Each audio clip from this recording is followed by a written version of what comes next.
श्रीमद् भागवत महापुराण तृतीय स्कंद अध्याय 21।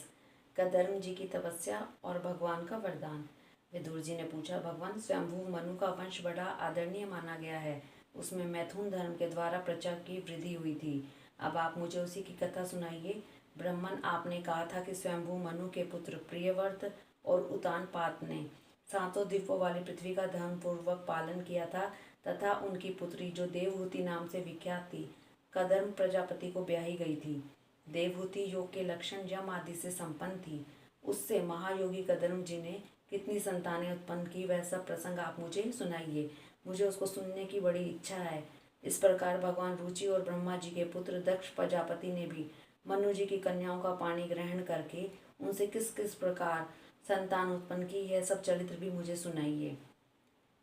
मैत्रेय जी ने कहा, विदुर जी, जब ब्रह्मा जी ने भगवान कदर्म को आज्ञा दी कि तुम संतान की उत्पत्ति करो तो उन्होंने 10,000 वर्षों तक सरस्वती नदी के तीर पर तपस्या की।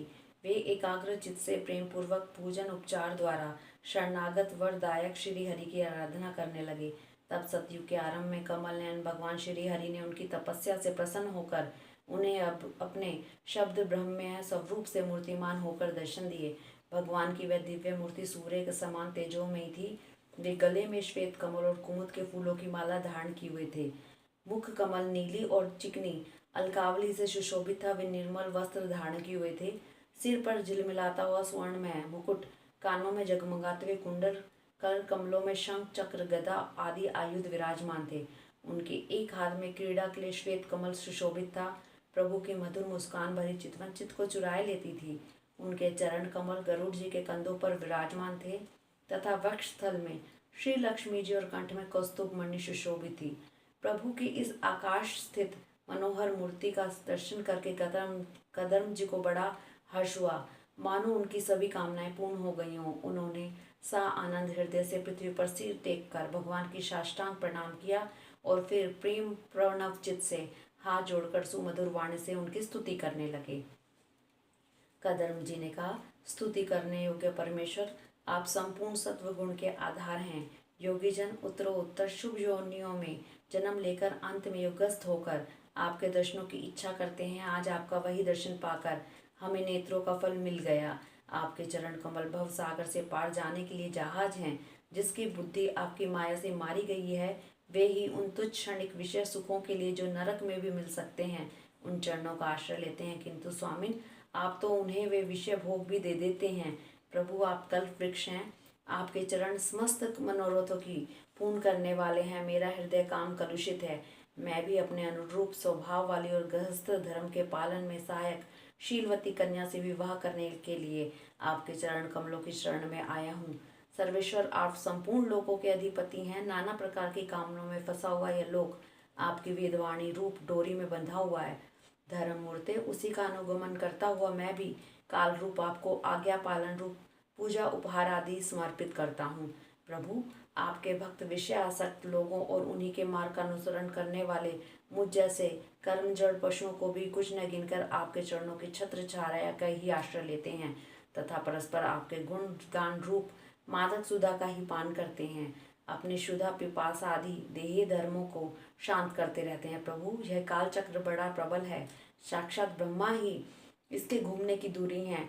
अधिक मास रहित 13 महीने अरे हैं। 360 दिन जोड़ हैं। 6 ऋतुएं नेमी हैं। अनंत क्षण पल आदि इसमें पत्राकार धाराएं हैं तथा 3 चतुर्मास इसके आधारभूत नाभि हैं। यह अत्यंत वेगवान संवत्सर रूप कालचक्र चराचर जगत की आयु का छेदन करता हुआ घूमता रहता है, किंतु आपके भक्तों की आयु का हाथ नहीं कर सकता। भगवान, जिस प्रकार मकड़ी स्वयं ही जाले को फैलाती, उसकी रक्षा करती और अंत में उसे निगल जाती है, उसी प्रकार आप अकेले ही जगत की रचना करने के लिए अपने से अभिन्न अपनी योग माया को स्वीकार कर उससे अभिव्यक्त हुई अपनी सत्वादी शक्तियों द्वारा स्वयं ही इस जगत की रचना पालन और संहार करते हैं। प्रभु, इस समय आपने हमें अपनी तुलसी माला मंडित माया से परिच्छिन्न सी दिखाई देने वाली सगुण मूर्ति से दर्शन दिया है। आप हम भक्तों को शब्द आदि विषय सुख प्रदान करते हैं। ये माइक होने के कारण यद्यपि आपको पसंद नहीं है, तथापि परिणाम में हमारे शुभ करने के लिए वे हमें प्राप्त हों। नाथ, आप स्वरूप से निष्क्रिय होने पर भी माया के द्वारा सारे संसार का व्यवहार चलाने वाले हैं तथा थोड़ी सी उपासना करने पर भी समस्त अभिलषित वस्तुओं की वर्षा करते रहते हैं। आपके चरण कमल वंदनीय है, मैं आपको बार बार नमस्कार करता हूँ।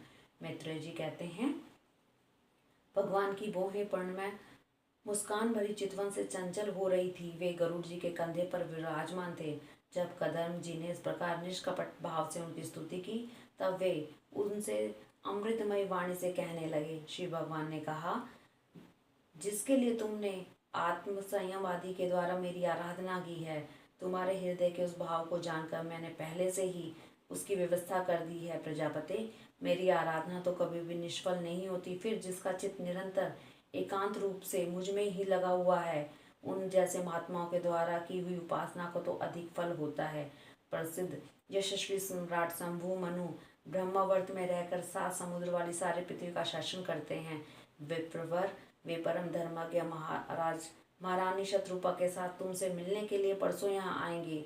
उनकी एक रूप यौवनशील और गुणों से संपन्न श्याम लोचना कन्या इस समय विवाह की योग्य है। प्रजापति, तुम स्वतः उसके योग्य हो, इसलिए वे तुम ही को उस कन्या को अर्पण करेंगे। ब्राह्मण, गत अनेकों वर्षों से तुम्हारा चित्त जैसी भार्या के लिए समाहित रहा है, वह शीघ्र ही राजकन्या तुम्हारी वैसी ही पत्नी होकर यथेष्ट सेवा करेगी। वह तुम्हारा वीर्य अपने गर्भ में धारण कर उससे 9 कन्याएं उत्पन्न करेगी और फिर तुम्हारी उन कन्याओं से लोक रीति के अनुसार मरीचि आदि ऋषिगण पुत्र उत्पन्न करेंगे। तुम भी मेरी आज्ञा का अच्छी तरह पालन करने से सुचित हो, फिर अपने सब कर्मों का फल मुझे अर्पण कर मुझको ही प्राप्त होगे। जीवों पर दया करते हुए तुम आत्मज्ञान प्राप्त करोगे और फिर सबको अभयदान दे अपने सहित संपूर्ण जगत को मुझ में और मुझको अपने में स्थित देखोगे। मामुने, मैं भी अपने अंश कला रूप से तुम्हारे वीर्य द्वारा तुम्हारी पत्नी देवहूति के गर्भ में अवतीर्ण होकर सांख्य शास्त्र की रचना करूंगा। मैत्रेय जी कहते हैं, विदुर जी, कदर्म ऋषियों से इस प्रकार संभाषण करके इंद्रियों के अंतर्मुख होने पर प्रकट होने वाले श्री हरि सरस्वती नदी से घिरे हुए बिंदुसर तीर्थ से अपने लोगों को चले गए। भगवान के सिद्ध मार्ग की सभी सिद्धेश्वर प्रशंसा करते हैं। वे कदरम जी के देखते देखते अपने लोग को सिधार गए। उस समय गरुड़ जी के पक्षों में जो शाम की आधारभूत ऋचाएं निकल रही थी, उन्हें वे सुनते जाते थे। विदुर जी श्री हरि के चले जाने पर भगवान का धर्म उनके बताए हुए समय की प्रतीक्षा करते हुए बिंदु सरोवर पर ठहरे रहे। वीरवर, इधर मनु जी भी महारानी शत्रुपा के साथ सुवर्ण जड़ित रथ पर सवार होकर तथा उस पर अपनी कन्याओं को बिठाकर पृथ्वी पर विचरते हुए जो दिन भगवान ने बताया था, उस दिन शांतिपरायण महर्षि कदम के आश्रम पर पहुंचे। सरस्वती के जल से भरा हुआ वह बिंदु सरोवर वह स्थान है जहाँ अपने शरणागत भक्त कदम के प्रति उत्पन्न हुई अत्यंत करुणा के वशीभूत हुए भगवान के नेत्रों से आंसुओं की बूंदें गिरी थी। यह तीर्थ बड़ा पवित्र है, इसका जल कल्याण में है और अमृत के समान मधुर है तथा महर्षिगण सदा इसका सेवन करते हैं। उस समय बिंदु सरोवर पवित्र वृक्ष लताओं से घिरा हुआ था, जिसमें तरह तरह की बोली बोलने वाले पवित्र मृग और पक्षी रहते थे। वह स्थान सभी ऋतुओं के फल और फूलों से संपन्न था और सुंदर वन श्रेणी भी उनकी शोभा बढ़ाती थी। वहां झुंड के झुंड मतवाले पक्षी चहक रहे थे, मतवाले भौरे मंडरा रहे थे। उन्मत्त मयूर अपने पिच फैला फैलाकर नट की भांति नृत्य कर रहे थे और मतवाले कोकिल कुहू कुहू करके मानो एक दूसरे को बुला रहे थे। वह आश्रम कदम, चंपक, अशोक, करंज, बकुल, असन, कुंद, मंदार, कुटज और नए नए आम के वृक्षों से अलंकृत था। वहां जलकाक, बतख आदि जल पर तैरने वाले पक्षी, हंस, कुरर, जल मुर्ग, सारस, चकवा, चकोर मधुर स्वर से कलरव कर रहे थे। हरिण, सुअर, शाही, नीलगाय, हाथी, लंगूर, सिंह, वानर, नेवले, कस्तूरी मृग आदि पशुओं से वह आश्रम घिरा हुआ था। आदिराज महाराज मनु ने उस उत्तम तीर्थ में कन्या के सहित पहुंचकर देखा कि मुनिवर कदम अग्निहोत्र से निवृत्त होकर बैठे हुए हैं।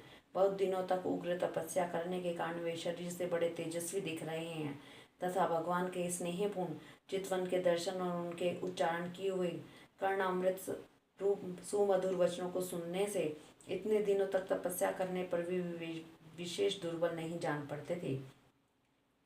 उनका शरीर लंबा था, नेत्र कमल दल के समान विशाल और मनोहर थे, सिर पर जटाएं सुशोभित थी और कमर में चीर वस्त्र थे। वे निकट से देखने पर बिना सान पर चढ़ी हुई महामूल्य मणि के समान मलिन जान पड़ते थे। महाराज स्वयंभू मनु को अपनी कुटी में आके देख के प्रणाम करते हुए उन्होंने उन्हें आशीर्वाद से प्रसन्न किया और यथोचित आतिथ्य की रीति से उनका स्वागत सत्कार किया। जब मनु जी उनकी पूजा ग्रहण कर स्वस्थ चित्त से आसन पर बैठ गए, तब मुनिवर कदम ने भगवान की आज्ञा का स्मरण कर उन्हें मधुर वाणी से प्रसन्न करते हुए इस प्रकार कहा, देव, आप भगवान विष्णु की पालन शक्ति रूप हैं, इसलिए आपका घूमना फिरना निसंदेह सज्जनों की रक्षा और दुष्टों के संहार के लिए ही होता है। आप साक्षात विशुद्ध विष्णु रूप हैं तथा भिन्न भिन्न कार्यों के लिए सूर्य, चंद्र, अग्नि, इंद्र, यम, धर्म, वायु, वरुण आदि रूप धारण करते हैं। आपको नमस्कार है।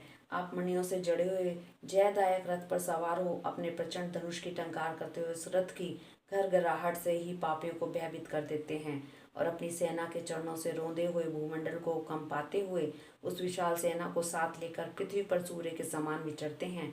यदि आप ऐसा न करें तो चोर डाकू भगवान की बनाई हुई वर्ण आश्रम धर्म की मर्यादा को तत्काल नष्ट कर दें तथा विषय लोलुप निरंकुश मानवों द्वारा सर्वत्र अधर्म फैल जाए। यदि आप संसार की ओर से निश्चिंत हो जाएं तो यह लोक दुराचारियों के पंजे से पड़कर नष्ट हो जाए। तो भी वीरवर, मैं आपसे पूछता हूँ कि इस समय यहाँ आपका आगमन किस प्रयोजन से हुआ है? मेरे लिए जो आज्ञा होगी उसे मैं निष्कपट भाव से सहर्ष स्वीकार करूँगा। हरि ओम तत्सत।